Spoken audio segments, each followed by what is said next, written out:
Hello guys, welcome back to our channel Career at Market Value. I am Analyst 1. So the topic of today's discussion will be basically the definitions for the volatility modeling exercise. It is very important that you know the key terminologies and definitions of the key variables that you will be using in your modeling exercise. I mean, without knowing them, without knowing the details of them, at least you should be aware of the basic basic concepts, and you should have a conceptual clarity behind them so that your modeling exercise is foolproof. So I'll be starting with the basic thing, that is what is volatility basically. So volatility is nothing but simply put by definition, uh, it is basically the range of price changes that a financial product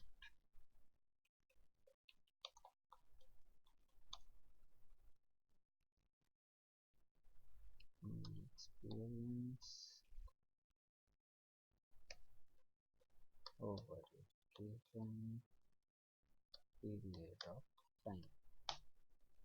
So volatility is basically the range of price changes that a financial product may experience over a given period of time. Simply put, it is the fluctuations that you see, be it stock prices or other financial products that you can imagine. The fluctuations that you see, those are basically those are not volatility. By the way, those are basically the price fluctuations. But volatility is basically the fluctuations in the returns of those prices. Okay, so that is a very generalized definition of volatility. So in statistical terms, you may say, if I take the standard deviation of a range of prices for a financial product, that would simply be its volatility. Or if you have variance of a series of prices, then the square root of that variance is volatility.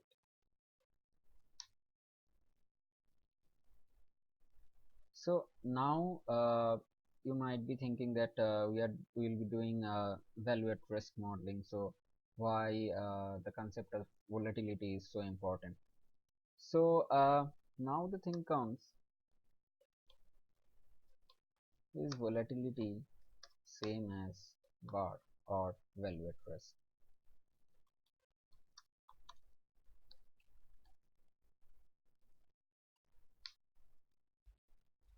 Is volatility same as value at risk? No, absolutely not. So you now know what is the definition of volatility. Now you should be knowing what is the definition of VAR. So what is VAR? So VAR is basically the maximum dollar amount. It's not always dollar. If you are trading in Indian currency, it will be rupees. If you in Chinese geography, that will be yuan. If you in Japan, that will be yen. So it is for this definition, I am considering dollar amount expected to be lost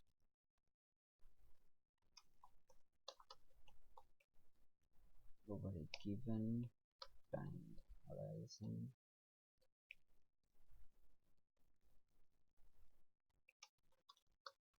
with predefined confidence level. So VAR is basically the maximum dollar amount expected to be lost over a given time horizon at a predefined confidence level. So say for example, at 95% confidence level if one day var is say USD 1 million, then this simply signifies that I am 95% confident that my portfolio will not lose more than USD 1 million the very next day. I am 95% confident that my portfolio will not lose more than 1 million USD the very next day. That is actually VAR, your value at risk. So now the point comes, we know how to calculate volatility. Simply put, that will be the square root of variance or the standard deviation of your set of prices. Now the point comes, how to calculate VAR.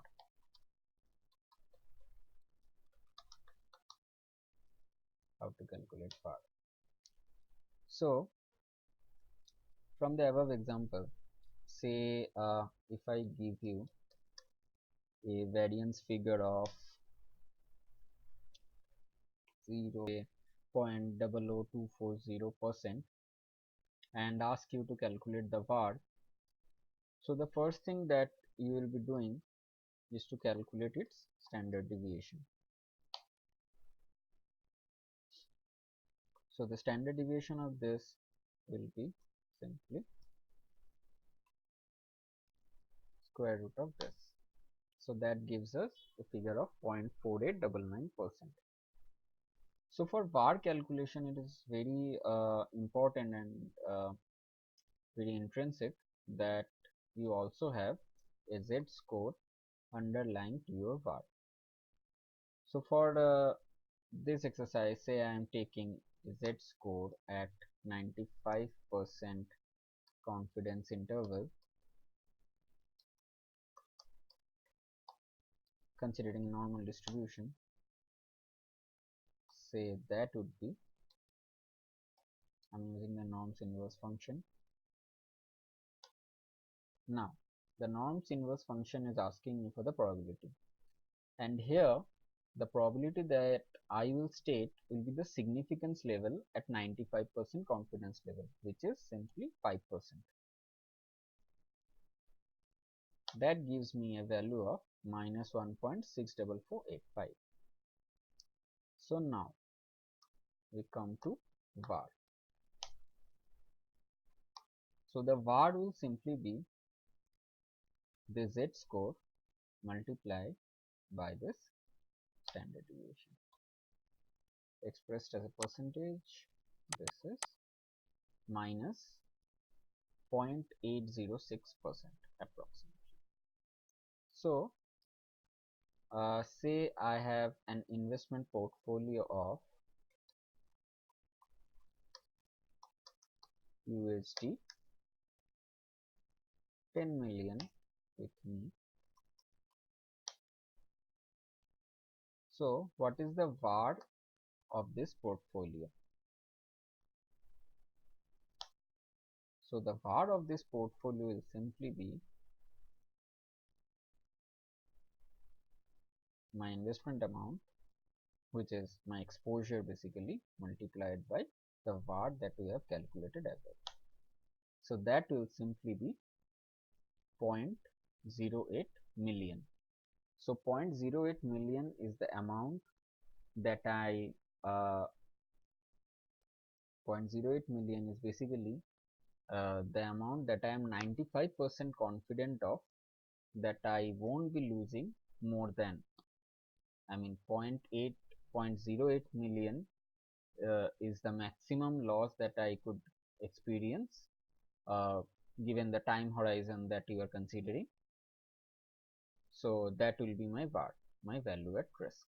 I won't be losing more than that. At least I am 95% confident about this. I come to an end to today's video. For the next video, I would request you guys to download eViews software. The portable version will also do. If you don't have access to the full version, the portable version also works fine. That would be better for me than I mean it would be better for me to explain the modeling exercise, since I have done the volatility modeling exercise in eViews. So in the next episode, we'll catch up and discuss how the modeling and equation generation uh, and everything and all those stuff relating to the modeling exercise I did on eViews. So make sure you download and install eViews till that time. So that's all from my end, guys. Make sure to subscribe, like, and share this video if you like this, and always also comment down below if you have any comments or any more anything more you like to know, or more elaborations you want to discuss. So go ahead and make your comment visible by commenting below. And that's all from my part, guys. Thanks.